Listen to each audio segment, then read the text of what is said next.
Hello friends, welcome back. Radhe Radhe. Last class में अपन ने देखा था कि जो एनपीओ हैं उसमें फाइनल अकाउंट्स में क्या क्या कौन कौन से फाइनल अकाउंट्स बनते हैं। तो अपन ने देखे 3 फाइनल अकाउंट्स बनते हैं, receipt and payment account, income and expenditure account और balance sheet. Receipt and payment account क्या होता है? इसमें सारे वो ट्रांजेक्शन जो कैश और बैंक वाले ट्रांजेक्शन है, जिनमें रिसिप्ट, जिनमें पैसा आया है या पैसा गया है, ये चाहे वो कैश का पैसा हो या बैंक का पैसा हो, वो सारे ट्रांजेक्शन्स में जो है कवर होते हैं। चाहे फिर वो कैपिटल नेचर का हो या रेवेन्यू नेचर का हो, रिलेटेड टू पास्ट हो, रिलेटेड टू प्रेजेंट या फ्यूचर, कोई भी हो, सब कुछ यहाँ पे आ जाएगा। जो भी ट्रांजेक्शन्स थ्रू कैश और बैंक हुए हैं during the current financial year, दो ही कंडीशंस सेटिस्फाइड होनी चाहिए। एक तो वो करंट फाइनेंशियल ईयर में ट्रांजेक्शन्स होना चाहिए, और दूसरा क्या है, वो कैश का या बैंक का ट्रांजेक्शन होना चाहिए। अगर ये दो कंडीशंस हैं तो वो ट्रांजेक्शन रिसिप्ट एंड पेमेंट में कवर हो जाएगा। अगर वो पैसा आया है, इनकम है, तो वो रिसिप्ट है तो रिसिप्ट साइड में आ जाएगी, और पैसा गया है, कोई भी पेमेंट किया अपन ने को, चाहे फिर वो खर्चे का हो या फिर कोई कैपिटल नेचर का पेमेंट हो, तो वो पेमेंट साइड में आ जाएगा। और दूसरा अपन ने इसके बाद में देखा था इनकम एंड एक्सपेंडिचर अकाउंट। उसका भी अपन ने छोटा सा एक ओवरव्यू देखा था। वो क्या था? इनकम एंड एक्सपेंडिचर अकाउंट क्या था? ये प्रॉफिट एंड लॉस अकाउंट का अकीन अकाउंट है, प्रॉफिट एंड लॉस अकाउंट का मिरर अकाउंट है, कि इसमें भी सारे वही रेवेन्यू इनकम आएंगी और रेवेन्यू नेचर के जो खर्चे हैं वो सारे कवर हो जाएंगे। कैपिटल नेचर की कोई भी जो फिगर है वो इसमें नहीं आएगी, कोई भी अमाउंट कैपिटल नेचर वाला नहीं आएगा, वो सारा का सारा बैलेंस शीट में चला जाएगा। इसके बाद में सारी इनकम, इसमें रेवेन्यू नेचर की सारी इनकम ले लेंगे, सारे क्रेडिट्स ले लेंगे, और सारे जो डेबिट्स हैं यानी सारे खर्चे ले लेंगे। और उसके बाद में जो भी निकल के आएगा नेट प्रॉफिट, तो इसको नेट प्रॉफिट को बोलते हैं सरप्लस या excess of income over expenditure बोलेंगे। और अगर लॉस निकल के आ रहा है तो लॉस को बोलते हैं डेफिसिट या फिर excess of expenditure over income. ये इस नाम से यहाँ पे नोट करते हैं, यहाँ पे नेट प्रॉफिट या नेट लॉस के नाम से रिकॉर्ड नहीं करते हैं। उसके बाद में अपन ने देखा रिसिप्ट एंड पेमेंट अकाउंट में मेजरली कौन कौन सी जो है अपनी रिसिप्ट या पेमेंट्स हो सकती है। तो उसमें देखा कि अपन ने रिसिप्ट एंड पेमेंट अकाउंट कैसे बनाएंगे। तो सबसे पहले ओपनिंग बैलेंस लेंगे। ओपनिंग बैलेंस में या तो बैंक का बैलेंस बैंक का बैलेंस और कैश का बैलेंस दोनों हो सकते हैं, या केवल कैश का बैलेंस आपको दिया होगा। हाँ, यहाँ पे एक चीज़ ये और हो सकती है कि हो सकता है वहाँ पे बैंक ओवरड्राफ्ट दे रखा हो। कई बार बैंक ओवरड्राफ्ट की फैसिलिटी क्या होती है, दी हुई होती है। बैंक ओवरड्राफ्ट क्या होता है, ये लास्ट क्लास में बताया था कि जितना अपने बैंक में डिपॉजिट होता है उससे अगर ज़्यादा अपन विड्रॉ कर सकते हैं तो उसको ओवरड्राफ्ट बोलते हैं। उसके बाद में कुछ रिसिप्ट देखी थी, जैसे donation, subscription fees, sale of investment, sale of asset वगैरह, वो कुछ जो जो कि अपने क्वेश्चन में बार बार रिपीटेड होने वाली हैं। उसके बाद में कुछ पेमेंट्स देखी, जैसे कि परचेज ऑफ एसेट, इन्वेस्टमेंट, या कुछ खर्चों की पेमेंट्स वगैरह हो गए। ये सब करने के बाद में जब ये हो जाएगा, ओपनिंग बैलेंस हो गई, सारी रिसिप्ट हो गई, पेमेंट हो गई, तो दोनों साइड की टोटल लगाएंगे। जो ज़्यादा होगा उसको नोट डाउन कर देंगे, और जिधर कम होगा उधर जो बैलेंसिंग फिगर से है क्लोजिंग बैलेंस निकाल देंगे। वो कैश का और बैंक का दोनों का हो सकता है, या केवल हो सकता है केवल कैश का हो या केवल बैंक का हो ये। और अगर ओवरड्राफ्ट है तो उसको डेबिट साइड में बैंक ओवरड्राफ्ट के नाम से नोट कर देंगे। ये इतना अपन ने लास्ट क्लास में किया था। अब इस क्लास में करने वाले हैं अपन इसके रूल्स क्या हैं, इसको रिसिप्ट एंड पेमेंट अकाउंट को बनाने के रूल्स क्या हैं। तो देखिए, इसके 4 रूल हैं। जैसे अपन ने बात की, सबसे पहले ओपनिंग बैलेंस लिख दो, उसके बाद में सारी रिसिप्ट ले लो, फिर सारे पेमेंट्स ले लो, और फिर क्लोजिंग बैलेंस निकाल दो। तो यही यहाँ पे जो है दिया हुआ है। क्या होगा, सबसे पहले रूल्स में क्या देखेंगे, first of all mention cash and bank opening balances at debit side. Debit side में सबसे पहले कैश और बैंक का ओपनिंग बैलेंस ले लेंगे। अगर बैंक ओवरड्राफ्ट दे रखा है, यहाँ पे देखिए बैंक ओवरड्राफ्ट दे रखा है, तो उसको क्या ले लेंगे, उसको क्रेडिट साइड में मेंशन कर देंगे। बैंक ओवरड्राफ्ट है तो क्रेडिट साइड में मेंशन कर देंगे। तो फर्स्ट स्टेप क्या होगी, सबसे पहले ओपनिंग बैलेंसेज लेने हैं, उसको डेबिट साइड में नोट करना है। लेकिन अगर नेगेटिव बैलेंस है, यानी क्रेडिट, जो नेगेटिव बैलेंस कैश का तो होता नहीं है, बैंक का हो सकता है, यानी ओवरड्राफ्ट हो सकता है, तो उसको क्रेडिट साइड में नोट कर देंगे। उसके बाद में सारी रिसिप्ट, चाहे फिर वो रेवेन्यू नेचर की हो या कैपिटल नेचर की हो, related to past present future, कोई भी हो, अगर वो कैश और बैंक के थ्रू हुई है तो सारी की सारी रिसिप्ट्स को डेबिट साइड नोट कर देंगे। उसके बाद में ऐसे ही सारे के सारे पेमेंट, चाहे फिर वो रेवेन्यू नेचर के हों या फिर कैपिटल नेचर के हों, irrespective of related to past future, उन सारे खर्चों को जो कि बैंक और कैश और बैंक के थ्रू हुई हैं, उनको क्रेडिट साइड में नोट कर देंगे। ये कैश और बैंक के बाद में सारा वही मैटर है, वेदर रेवेन्यू और capital nature related to past present and future, ये वाला इन्हीं मैटर यहाँ पे हैं, इसलिए यहाँ पे डॉट डॉट दिखा रखा है। और लास्ट में फिर जब ये करेंगे तो दोनों साइड के टोटल लगाएंगे, और टोटल लगाने के बाद जो जिस साइड दोनों में से जो भी ज़्यादा होगा उसको दोनों साइड मेंशन करेंगे और जिधर कम होगा उधर क्लोजिंग बैलेंस निकाल देंगे। अगर वो क्रेडिट साइड डेबिट साइड निकल के आ रहा है बैंक का, तो बैंक का ओवरड्राफ्ट हो जाएगा, और क्रेडिट साइड आ रहा है तो बैंक का डेबिट बैलेंस हो जाएगा। और क्या हो सकता है, कैश और बैंक अगर दोनों के दे रखे हैं, कैश और बैंक दोनों के दे रखे हैं, तो वहाँ पे कैश का हो सकता है दिया होगा और बाकी जो बैलेंसिंग फिगर से वो बैंक का बैलेंस निकल के आ जाएगा, या बैंक का दे रखा होगा बैलेंसिंग फिगर से कैश का निकल के आ जाएगा। किसी एक का बैलेंसिंग फिगर से निकाल देंगे, दोनों का पॉसिबल नहीं होता है। और उनको जो है अपन क्रेडिट साइड में, अगर डेबिट बैलेंस है तो क्रेडिट साइड में क्लोजिंग बैलेंस आ जाएंगे। इसके बाद में क्या करेंगे, यहाँ पे एक छोटा सा एग्जांपल ले रखा है कि कैसे अपन जो है निकालते हैं। तो देखिए, ओपनिंग बैलेंस लेंगे, उसमें सारी रिसिप्ट्स ऐड कर देंगे। जनरली ट्रेंड यही होता है, सारी रिसिप्ट्स ऐड कर देंगे, तो इस साइड का टोटल ज़्यादा होगा तो टोटल लगा देंगे, बाकी फिर पेमेंट्स वालों का कम होगा तो पेमेंट का टोटल उसमें से निकाल देंगे, तो जो बच जाएगा वो क्लोजिंग बैलेंस यहाँ पे आ जाएगा। अगर ये नेगेटिव निकल के आ रहा है तो फिर वो बैंक ओवरड्राफ्ट के नाम से जाना जाएगा, उसको बैंक ओवरड्राफ्ट के नाम से नोट कर देंगे।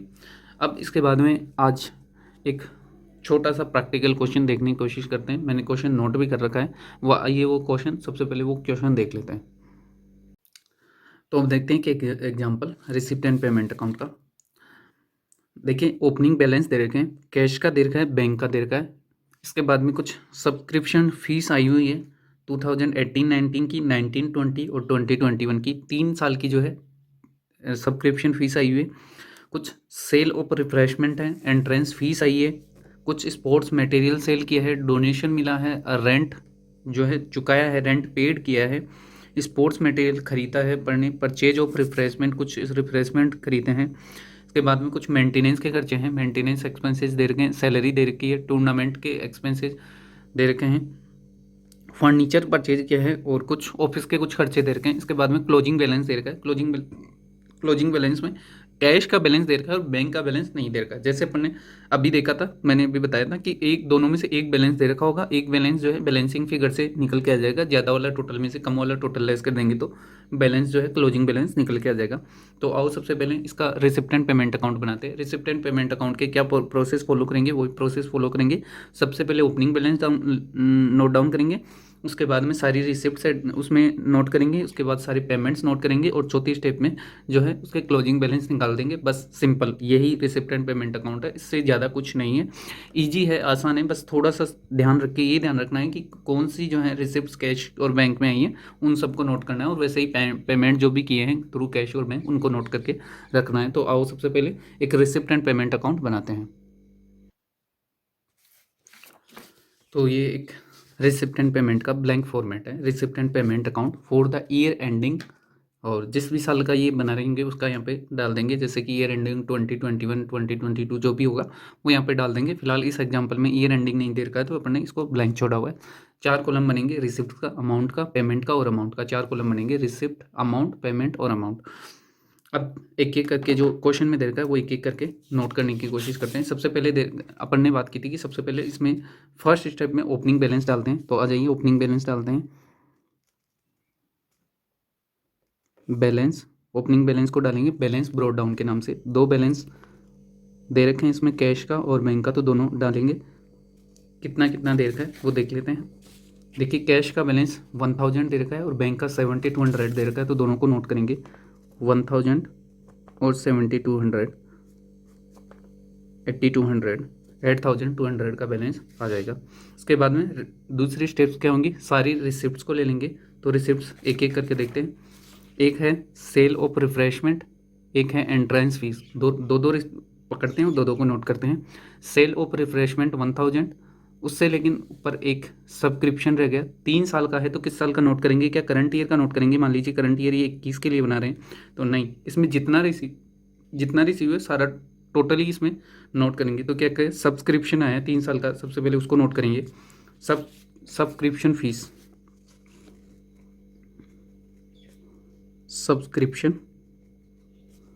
फीस आई है, 3 सालों की आई है, 2018-19, 18-19, 19-20 और 20-21, 500, 7600 एंड 900, तीनों का टोटल किया तो अमाउंट आ गया 9000 रुपीज़। इसके बाद में सेल ऑफ रिफ्रेशमेंट, अब ये पढ़ने देखा था, एक इनकम है सेल ऑफ रिफ्रेशमेंट के नाम से, नोट किया, सेल ऑफ रिफ्रेशमेंट्स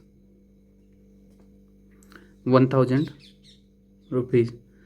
इसके बाद में नेक्स्ट जो है वो क्या है, एक तो एंट्रेंस फीस आई है 1000 रुपीज़ की, और कुछ ओल्ड स्पोर्ट्स मटेरियल जो है, ओल्ड स्पोर्ट्स मटेरियल सेल किया है, यानी रिसिप्ट अपने पास आई हुई है, सेल किया है तो पैसा आया है, तो वो यहाँ पे आएगा, रिसिप्ट में आएगा।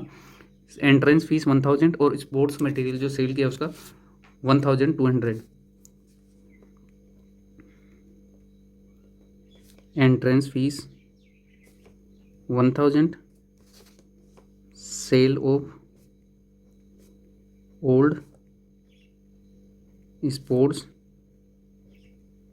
मटेरियल 1200। इसके बाद क्या आएगा, इसके बाद एक डोनेशन की इनकम और हुई है 4600 की, 4600 की, और उसके बाद में कुछ खर्चे दे देंगे, तो ये एक रिसिप्ट और रिसिप्ट में डालेंगे इसको। डोनेशन आया है 4600 का।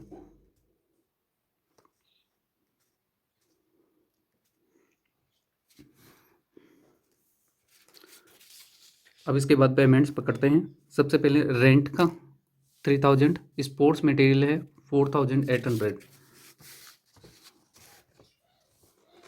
रेंट का खर्चा है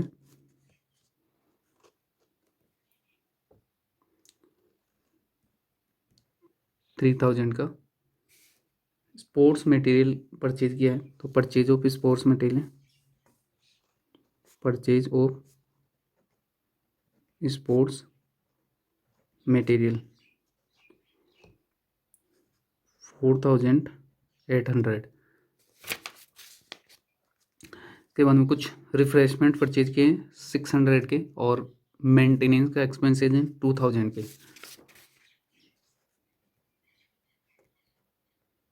परचेज ऑफ रिफ्रेशमेंट 600 के, और मेंटेनेंस के एक्सपेंसेज हैं 2000 के। फिर सैलरी का खर्चा आया हुआ है, सैलरी एक्सपेंसेज 2500 के, सैलरी का एक्सपेंसेज है 2500। टूर्नामेंट के खर्चे हैं 2400, टूर्नामेंट एक्सपेंसेज हैं 2400। फिर एक फर्नीचर का खर्चा है 1500 का, और ऑफिस के कुछ खर्चे दे रखे हैं 1200 के।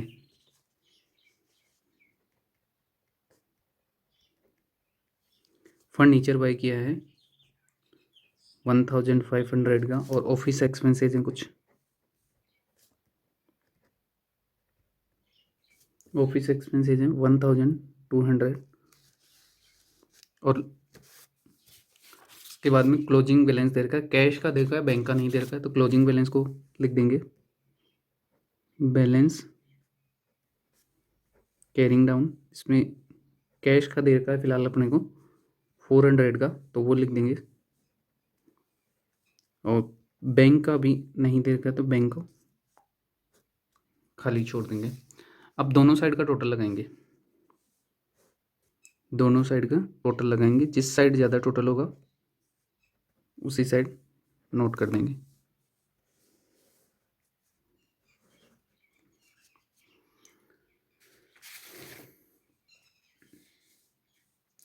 तो देखिए इस साइड का टोटल आ रहा है 25,000, और इस साइड का आ रहा है 18,400, इंक्लूडिंग कैश का क्लोजिंग बैलेंस, इंक्लूडिंग कैश का क्लोजिंग बैलेंस और 18,400। तो जो ज़्यादा है उसको दोनों साइड नोट कर देंगे, 25,000। अब जो कम रह गया इधर, ये कम रह गया, तो जो बच गया वो बैलेंसिंग फिगर से किसको निकाल देंगे, बैंक का बैलेंस निकाल देंगे बैलेंसिंग फिगर से।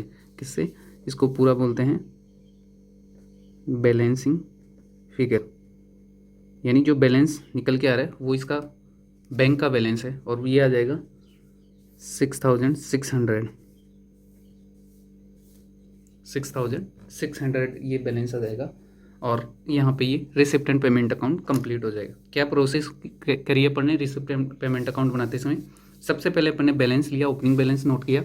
ओपनिंग बैलेंस नोट करने के बाद में सारी रिसिप्ट जो भी आई हुई थी, चाहे वो पास्ट ईयर की थी, फ्यूचर ईयर की थी, कैपिटल थी, रेवेन्यू थी, कोई मतलब नहीं है। जो भी रिसिप्ट आई है अपने हाथ में, चाहे वो कैश में आई हो या बैंक में आई हो, उनको अपन ने नोट कर दिया और जो भी पेमेंट कैश और बैंक के थ्रू किए हैं वो नोट कर दिए और लास्ट में टोटल लगाया, जिसका ज़्यादा था वो दोनों साइड नोट किया और जो कम था वो उसमें से लेस करके क्लोजिंग बैलेंस अपन ने निकाल लिया। कैश का क्लोजिंग बैलेंस दे रखा था, बैंक का क्लोजिंग बैलेंस यहाँ पे निकल गया। अब यहाँ पे एक बैंक ओवरड्राफ्ट का केस देख लेते हैं कि बैंक ओवरड्राफ्ट कैसे निकलेगा। मान लीजिए टोटल जो है 25,000 ना होके यहाँ पे इधर 25,000 है, लेकिन इधर जो है कैश का बैलेंस इंक्लूड करके but without including bank balance, क्योंकि बैंक बैलेंस तो अपन ने बाद में निकाला है। तो बैंक के बैलेंस को अगर हटाते तो यहाँ पे टोटल आ रहा है, मान लीजिए 30,000।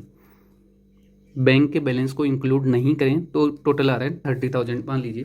तो इधर कम है तो दोनों साइड 30,000 नोट कर देंगे और जो बच गया 5,000 इधर कम रह गया वो आ जाएगा बैंक